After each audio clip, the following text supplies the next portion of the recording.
You're listening to Errol Parker and Clancy Overall, editors of the Betoota Advocate, on Desert Rock FM. Welcome back to the Betoota Advocate radio show, live from isolation in Budgy Smuggler bedroom studios. This week we are talking to one of Australia's greatest exports, though he's quite vague about claiming us on his international stand-up specials. I think there's a little bit of love there, but more Melbourne-centric. Ronny Chieng, thank you for joining us today. Whoa, what the hell is that coming from? I never stop. First of all, thanks for having me on. You guys are awesome. Big fan of the paper. I read it every day. Second of all, I've never been shy about claiming it. You guys have been shy about claiming me, and so it becomes like this weird, like, can I even claim it? You guys don't even... Like first of all, being Asian in Australia, that's already you're not Australian. Yeah. Like being Asian in Australia is un-Australian. That's one. So already you're gonna have a tough time being clean. Yeah. Then second of all, I've always said, I lived in Australia. I started comedy in Australia. I try to rep Australia. You guys are the ones who don't return the favor. No, we have a bustling Malay Chinese community in the Channel Country of Western Queensland, so no, we very much consider you Australian, Ronny. But you are. I mean, just looking at your history of addresses around the world, some might even like question whether or not you've come from a military family. Yeah, it's I don't. It's just a quirk of the modern times that I just became very post-national. Yeah. Because we just.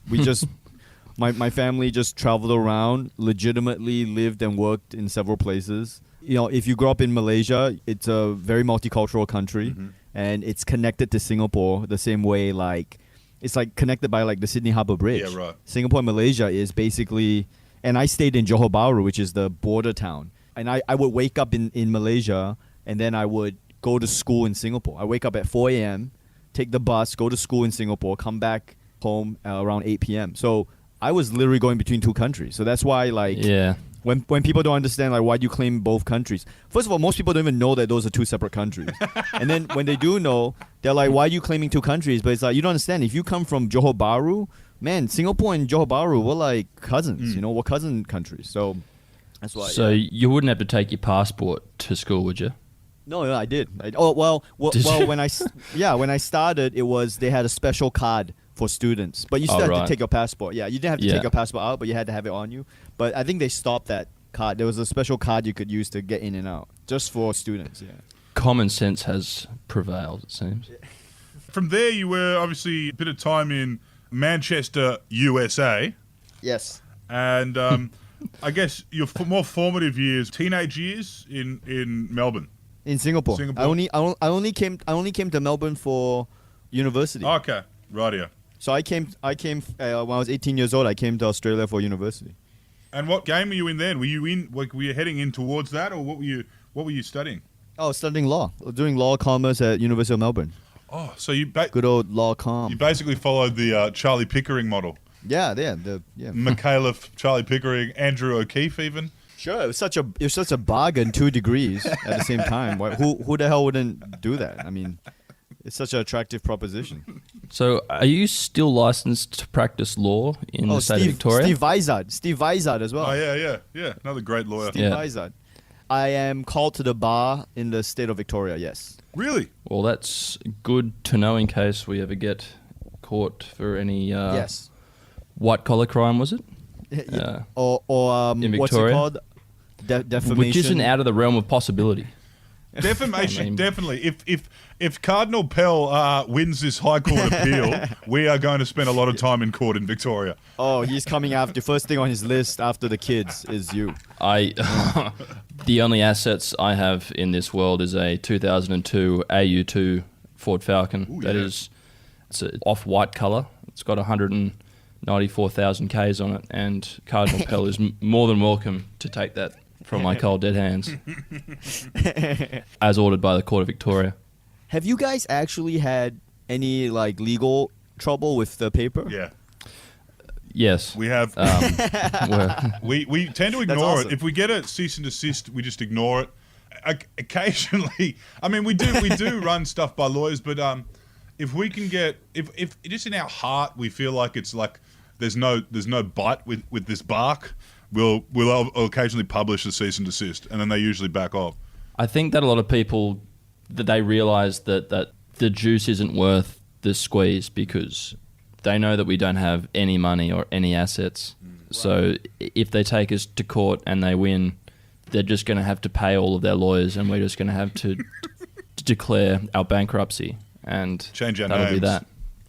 Yeah. So by sheer incompetence, you guys have made yourself judgment proof. Yeah, I guess. Yeah. Well, you know what they say. There's nothing more dangerous than a man with nothing to lose.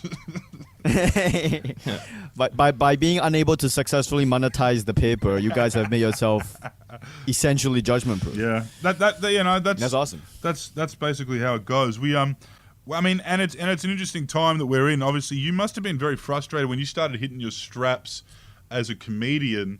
The world kind of went through this weird. I guess it was media started to change a lot, and then all of a sudden, no longer can you just be Hamish Blake. You can't be the funny guy from the start of your career to the end of your career who just gets to be funny and gets to make people laugh. Now you've got to be some sort of renegade, some sort of maverick who's like, you got to be part. What's his name? Changed everything for us, wasn't it? That John Oliver. John Oliver, the rantelism. Yeah. Rantelism. Right. Well, that's a very astute and nuanced observation, actually, and no one's ever actually been able to ask me that question in that way. That shows that much understanding of comedy and the entertainment landscape and storytelling. Like, people have hinted around that question, but this is the first time I actually heard it asked that well. Yeah, I mean, I'm not complaining. The first part of your question was like, kind of like, are you upset at growing up in this age? Or, I mean, no, I mean, it's interesting. I did come up in a weird time when, when I started, it was just kind of like the death of, it was just when YouTube was kind of hitting its stride for comedians anyway. So no one had figured it out yet. In fact, till today, people are still trying to figure it out. Only one or two comics I know, stand-up comics, have actually figured it out. But everyone knew that YouTube was the future, but no one knew how to do it properly. And then the old school was just do live comedy and do some TV appearances, right, in Australia. That was the old school. So I kind of came up in that old school, like, do the gala and do your live shows, And to further compound issues, me and the comics of my generation, Matt O'Kine, Nazim's maybe not the best example of this, Reese Nicholson, like, all of us, we couldn't get on TV. Yeah. We couldn't get on TV, because there was, maybe we weren't good enough, and also there was no real place for us to go on. You know what I mean? Like, we weren't mainstream enough. Our voices were kind of like subversive, countercultural, like, it wasn't for the footy show. It wasn't for whatever it was. So we couldn't actually get on TV. Yeah. And so we just did live shows. We just did live comedy, and it kind of worked out better for us because, in my opinion, not to pat myself on the back, but I think people kind of heard about my comedy shows, but the only way to see me was to watch me live. So it just kind of drove up demand. Like, you couldn't watch me on you couldn't watch me on TV, you couldn't hear me on radio. The only way you could actually see me is to come and watch me live. And I think that, in a weird way, it helped us. Like, it could have gone the other way, which is it killed our careers because we had no exposure. But I think it helped us, get that critical demand graph, the demand graph up. And so that's how I played it. And because of that, I've never played the YouTube social media game. Like, I'm on Instagram, I'm on Twitter, but I'm not prolific like you guys. I'm not prolific on, I don't have a podcast anymore. I just kind of just do. I'm very much an old media dude now. The TV show I work on, The Daily Show, is on basic cable. I do stand up, which is just live shows. You have to buy tickets to come watch me. I don't have a YouTube show. And I probably should have, but I don't know. I just came up in that time when that was the thing to do. I'm very comfortable doing that stuff. The other part of your question, which is very interesting, is I guess you kind of are, but I do think that there is some. You kind of have to be that outrage comedy, as I call it, right? You kind of have to be like this outrage comedy, but I think there's a pushback from it now. I think it's going the other way, which suits me just fine. I'm a comedian. I'm a stand-up comedian at heart. the other thing about me is that because I'm a Chinese comedian, it's also hard for me to just be a comedian, right? Because everything I do has to have like some commentary on the Asian experience in the West and all that, So that's another thing that I kind of have to, Now, just a message from our partner today, Sane.org. Life is far from ideal right now, and this can really impact our mental health. Yeah, now that we're all stuck at home, it's still so important that we stay connected to one another. If you need some support when it comes to your mental health and well-being, the Sane Forums are a place where you can talk online to people who get it. They know what you're going through because they've been there too. Yeah, you're sure to find someone in a similar position as you to talk to. The forums are completely free and anonymous, plus mental health professionals are there in the background 24/7, so you'll always feel safe and supported. So why not sign up right now and chat to others at sane.org/forums. That's SANE.org/forums. Because physical distancing doesn't have to mean social distancing. Sane.org/forums. We care because we've been there. Ronny, you were saying just before that you were coming up in an age where you guys knew that YouTube was going to be the future. Is the future now? Is the traditional sort of pathway for an Australian comedian, has it changed a bit? Where we were talking about the ABC being the absolute nirvana. Once you get a show on the ABC, you're done. Are those days over now? I think so, if they were ever really the days, like when has, for some reason, everyone's aiming to get a show on the ABC in Australia, and I can't, because the numbers don't really make sense anymore, both financially and in terms of views, and I mean, if you put your producer's hat on, forget the creative, just put your producer's hat on, the numbers don't make sense at all. And here's the great con in Australia, is that they'll go, hey, we really like you. We want you to make a show, but we never have any money. There's no money. So you have to make it for this amount. Okay, you have to make it for this amount of money. Let's say $100,000 an episode, just to keep it easy. That's not the actual number, but you have to make it for $100,000 an episode, which is, to make it for $100,000 an episode is already, that means that everyone is going to work for less than minimum wage, and you're going to, because it's your project, your baby, you're going to think it's worth it because you want this thing to succeed. And because it's your first time doing something like this, you're going to say, you know what, I don't care about the money, I just want to make something cool. So you're going to do it. You're going to put in all your work, all your energy, put your life into it, put your ideas into it, right? And inevitably it falls over due to bad marketing or bad decisions or maybe bad talent, whatever the reason is, it falls over. And then guess what they do? They go, okay, on to the next guy. Then they find the next person, and then here's where the con happens. They go, hey, you're the new guys. We want you to make a show. But guess what? The previous guy made it for 100,000. So now you have to make it for 80,000. Yeah. So they keep pushing it down and down, and they don't realize that 100,000 was already below the minimum. To make it for 80,000 it's impossible. But and then they'll do it. People will do it for the reasons I said before, and because there's not enough funding in it, bad decisions, inevitably it falls over again, and this cycle keeps repeating. And the people who suffer here are the creatives and the audiences, obviously, but the creatives. And there's a lot of execs there, and I don't see them cutting their salaries anytime. All I see is the show budgets going down and down. So it's this kind of game, and it's hard to talk about this stuff because not enough people are in a position to make shows to know enough about this. All people see is like, why are you complaining? They gave you a show and you're complaining. But look at what the ABC broadcast. Literally every day on the ABC they play Blackadder. Every day. How the fuck are they playing Black? It's a timeless classic. Every day. And by the way, Blackadder was what?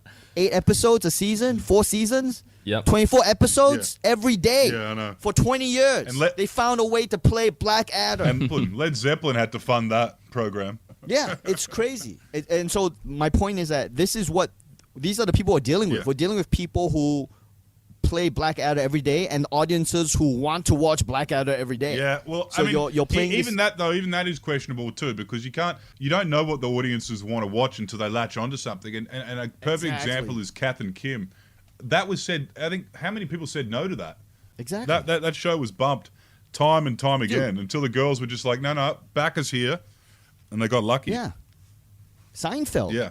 What Seinfeld didn't have the acclaim at the start, man. People had to back it. and became the greatest TV show of all time. So there's no runways here. You had your run with the ABC there, and when that wrapped up, can you tell? can you tell us when that wrapped up? What were you looking at? Did you have this this job in America ready to go, or what were you? No, I'm very lucky. Again, I'm very lucky, and which is why I take it upon myself to talk about this, true. because I'm not talking about this for myself. By the way, this isn't about me. I swear to God, this isn't. You got out of the hood. Ronnie got out of the hood. Yeah, this isn't 100% bitterness here. There's probably some bitterness and ego in that equation because everything we do is multifactorial. Yeah. But it's not this isn't solely self-interest. I'm saying because when I got the show, I actually was already on the Daily Show. They approved my pilot. I wrote the pilot script. The script got approved. Then I got hired on the Daily Show. So I actually left the Daily Show for a few weeks to film the pilot at personal costs just to make this show. And then we went back, and then the ABC approved the season. So we wrote a whole season while I was working at the Daily Show. I came back again at personal cost. I gave up the salary at the Daily Show for a few weeks to film this thing for a few weeks in Australia. So when it didn't get picked up again, like I was already working on the Daily Show, when it didn't get picked up, it actually meant I would make more money. Yeah. So that's that, and I'm very, very lucky to have been in that position. No one else was in that position. Anyone else working at ABC is not in that position. So, did you ever consider just being like, maybe I just should have kept going and gone on to work at Clayton Utz or at Ashurst or something, and just Damn. what life would have been like if you were a Collins Street suit? Damn, you know the name, so you went to law school? No, I just have had a lot to do with the courts over the years. I'm just a drifter. If you know Ashurst, then you're in the legal. You have some connection to the legal industry, man. No, those are big firms, but nobody. Those aren't the. Everyone knows the big six, don't they? Up until the point I got the Daily Show, I kept thinking I always had like one foot out the door. To maybe I was like, oh, maybe I have to go back to law now or something, Yeah. So I always had that in my head, but when I got the Daily Show, it became like, okay, I think I can actually make a proper career of this and keep going. But I would have been a terrible lawyer. I do think about it sometimes, but I was a terrible law student, and I do hear a lot of lawyers who are lawyers now who say they're bad lawyers. Well, okay, well, I guess maybe Whoa. like what makes a good lawyer. I mean, there's people Someone who deal with without a clients soul. and. There you go. So maybe they have souls now. I don't know. I most of my friends, a small minority of them from law school actually still love what they're doing. I will say that. Most of them are like, oh, fuck.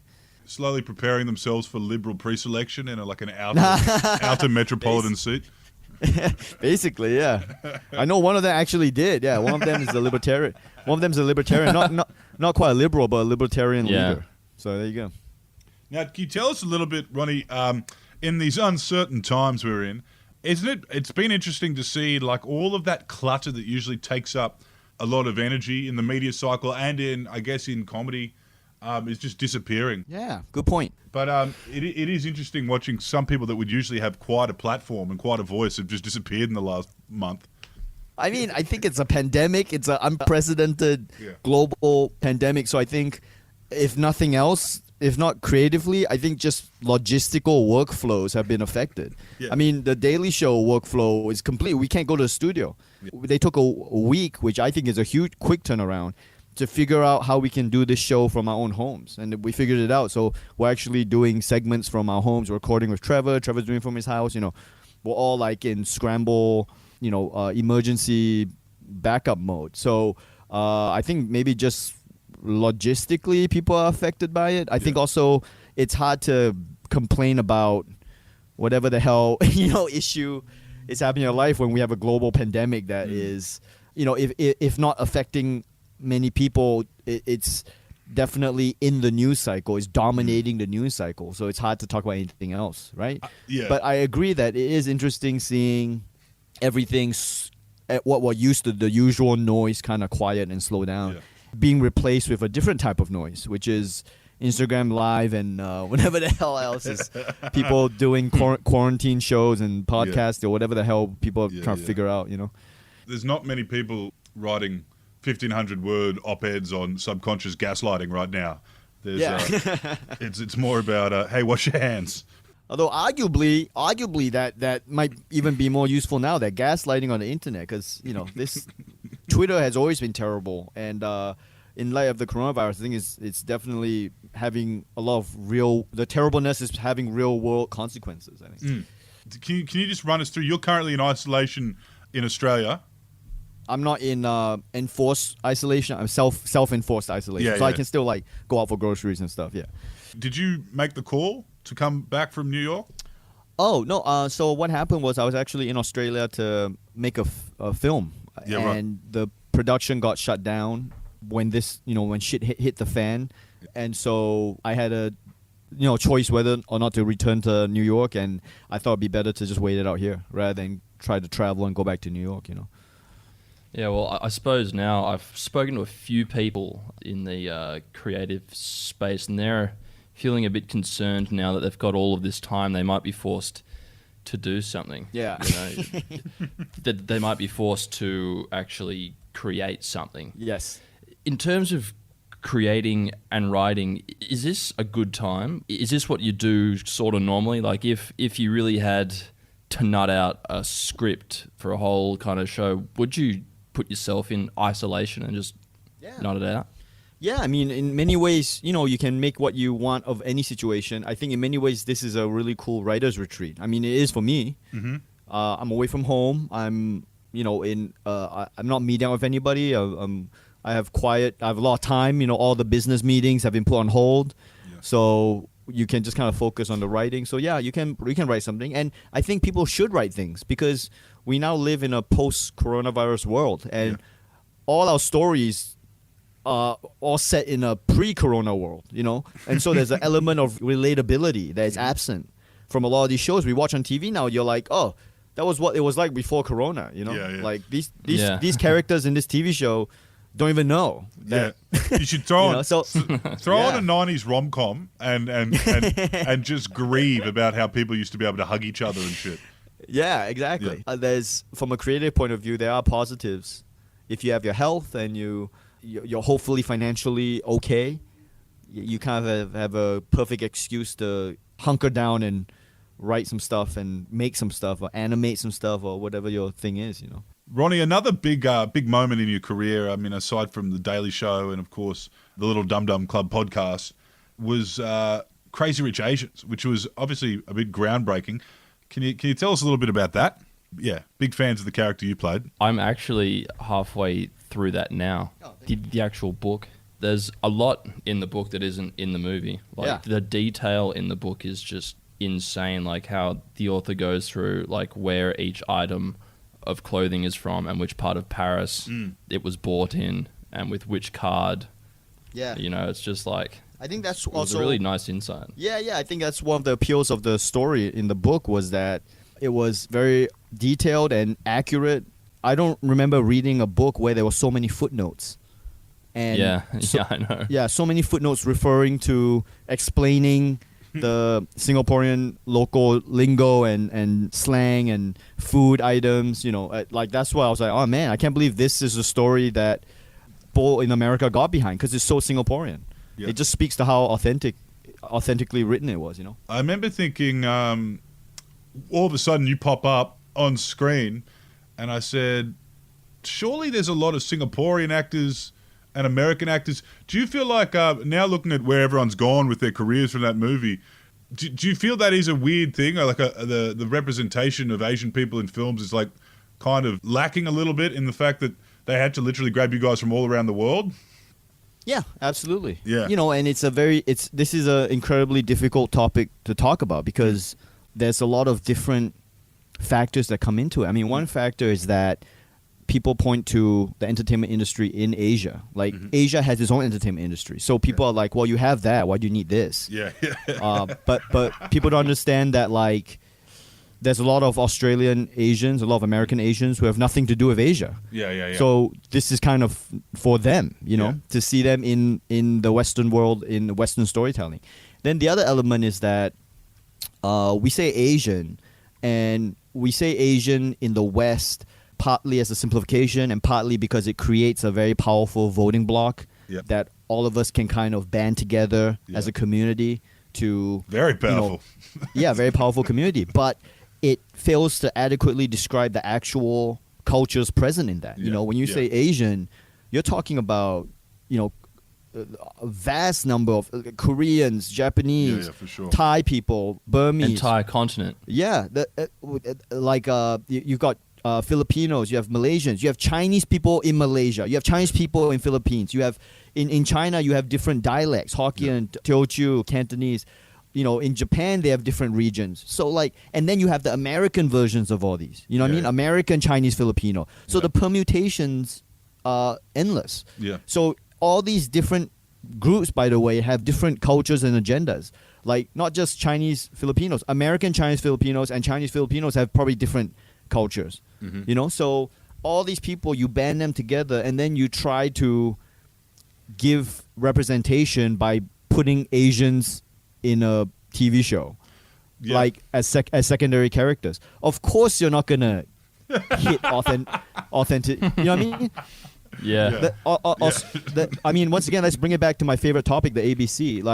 They have a literal checklist, and they literally go okay, well, we have this gay Asian guy who is playing the fifth lead in this, so therefore we have good diversity. It's no, you don't. How can you possibly have stories? So all those factors play into the idea of what the movie was about, and it speaks to what you just said, which is the difficulty in finding the fucking actors to be in it. Yeah. Because it is interesting when you look at America. The biggest thing I find in America is in Hollywood. If you talk to producers, it's almost like they would think that only 5 Latino actors exist in the world. Right. And they're usually all very typecast Southern California gangsters, and their names are always Hector.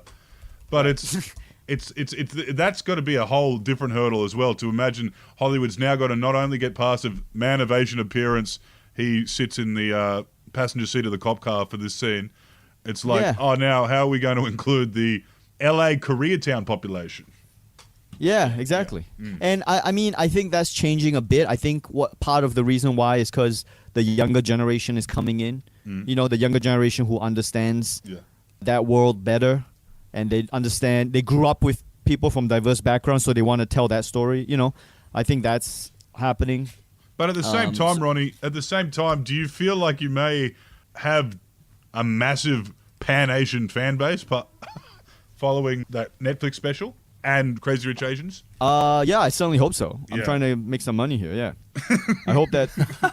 I certainly hope that anyone who is Asian likes it, and also I hope everybody likes it. Were you casting a wide net, or was no? I mean, honestly, with everything I make now, I'm just trying to be authentic. I'm not trying to pander. I think that storytelling, which I think stand-up comedy is a form of storytelling. I think with storytelling, authenticity resonates. So ever since I started doing comedy, I've always just tried to say what I want to say and hope people get behind it. And I've been lucky that people have been getting behind it. I won't say I was trying to cast a wide net, but that being said, I mean, I think there's some element of that, right? That's why I wanted to be on Netflix, so I could get a bigger platform. In terms of I guess what I'm trying to say is that I'm not trying to pander in what I do. Yeah, good. When did you know it was time to take your shit on stage for everyone? Was that when Netflix hit you up, or did you feel you had a growing kind of fan base off the back of The Daily Show and all your work? I mean, obviously, we can't discredit what Dum Dum Club's done for you, but... Not quite sure what you're asking. You're making it sound like the decision to go on Netflix was mine. Yeah, no. Did you feel like you said now we're not in Melbourne anymore, Ronnie? When was that feeling? Oh, when I got hired at The Daily Show, yeah. When I got hired at The Daily Show, I moved over to New York, and it was okay, it's a completely different world. New York City is already a different culture, and then the New York stand-up scene is a different culture, and then The Daily Show is its own vibe. So very very much when I went to work on the Daily Show, when I got hired, it was very much like it was the Wizard of Oz moment. Yeah, you're not in Melbourne anymore. You know, there's no one here. You know, you didn't come up in comedy with these people.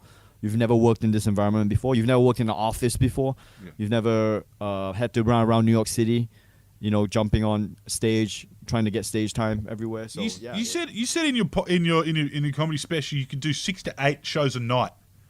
Yeah, easy. You can do more than that if you want.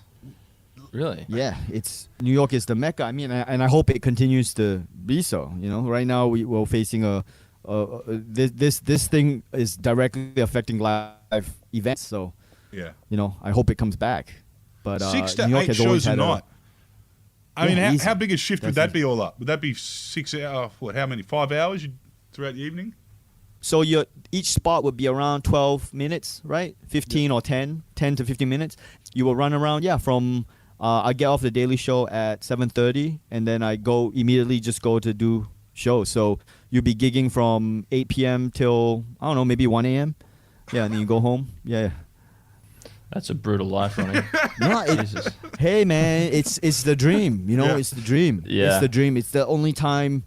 Honestly, it's the only time when it's the only place you can do it, and honestly, it's the only time I actually felt genuinely happy with that stuff. You know, running from gig to gig, that's the dream, man. It's the dream of every stand-up comic. You got out of there for this film before things started getting tense in New York City? Yes. So you actually were you around for all of that hardcore China virus shit? No, I wasn't. Yeah. I just missed it. Yeah. Damn. Yeah. Could you see that happening before it happened? Because it started getting real anti-Chinese there, and it still has in many parts of Australia. Yeah, I could see that happening. I mean, I kind of saw it happening. I was hoping that it would be a bit more specific, or isolated. Even till this point, I still don't know how widespread it is. Whether it's just idiots on the internet, or how much of it is real life. The hatred is kind of carried on out in real life. I honestly, I'm not sure. Yeah, I'm not sure how much of it is either way, but I guess I could see that coming. Yeah, it's about to become the Trump virus. And in fact, in Australia, we should hold more prejudice towards boomers who've been skiing in Aspen or on cruise ships. Hey, listen, man, I've been beating that drum for years now. This. Even before, it's an illness of the bourgeois. It's the bourgeois flu, dude. Anyway, I've been complaining about the boomer generation in charge for a while now. So there's nothing new. Can you tell us? Did you just on that cruise ships? Did you ever do a cruise ship show when you were doing Australian comedy? No, thankfully no. Thankfully no. And do you know? Never had the chance to get gastro at sea, which is lovely. Man, I know a lot of comics who do the cruise ships, and credit to them, man. It's a tough gig. Do you know that cruise ships are actually some of the worst things for the environment? Yeah, they are. Yeah, in terms of actual just pure numbers and pollution, they actually cause some of the most damage. So I actually hope the cruise ships don't come back. I hope this is it. It's the crude oil. Yeah, because the diesel engines that they run off, there's a type of diesel that's that they get from the very end of the refining process where it's very high in the bad stuff. Yeah. And they just have these boats that serve no purpose than to entertain the elderly for a couple of days all the way up to a couple of months or a year. Yeah, not to mention the food wastage, not to mention all that. The thing is, that Ruby Princess that basically is responsible for about 20% of all coronavirus cases in Australia, that they just unloaded into Circular Quay 2 weeks ago. Right now, that thing's still here, and they're trying to talk about what they do with their staff that are sick. But that thing sitting in Sydney Harbour runs more pollution than every car in Sydney. No, I would believe that. I'm trying to find the numbers so I can actually talk about this a little bit more intelligently. That it's so gross. All of us are trying to cut down plastic bags and straws and freaking whatever. Literally, we have billions of dollars invested trying to invent electric cars. These goddamn cruise ships. Another stat that's just pretty concerning I heard was the 12 biggest cruise ships on Earth pollute the same as every car on Earth. No, that's what I heard. I heard that too. And so I'm hoping Bill Gates does a TED talk about that. We can just retweet that and pretend like we did something with our lives, because this thing, it's a actual huge issue. Like if we're going to tackle climate change, this is one of those things, you know. That could be your thing, Ronnie. Now that you because you're a comedian now, so you can become a renegade, like the anti-cruise ship. You can be the anti-cruise ship guy. I don't think you're running out of steam anytime soon, mate. No need for that just yet. I'll put it. It'll be a title of my next special. the cruise ship guy. Just before we let you go, there's been a lot of time where we've all been locked away in our houses over the past few days. Are you working on anything new? What can we expect to see from Ronnie? Probably not this year because everything's fucked. Oh yeah, working on some scripts, some TV scripts, movie scripts, and I'm still touring. Like my tour was on sale, and it had to. We've been moving dates, but I'm hoping I can tour before the end of the year. You know, as naive as that thought sounds, you know. So hopefully, I'm not spruiking tickets. I'm just saying that hopefully, you know, live stand up comes back in some form, and we can do it again. You know, obviously if it's safe for everybody. So perfect. Thanks a lot, guys. What would you want to see back first? I mean, apart from your livelihood, leave that out of it. Would you prefer to see stand up or NBA back on the cards? God damn! At this point, I'll be happy if we can just travel to a different city without having to be in jail for 2 weeks. I would love for everyone to just be able to walk outside for a bit. Well, uncertain times. Thank you for joining us. Ronnie. It's been a great yarn, and thank you for sticking it to the ABC. That was refreshing. Oh, thanks a lot. Anytime, man. I'm the guy. I'm the guy who doesn't care about the job anymore. So it's only us and you, Ronnie. Those bastards down there in the ultimate Kremlin kingmaker. Thanks a lot, guys. Yeah, we don't need them.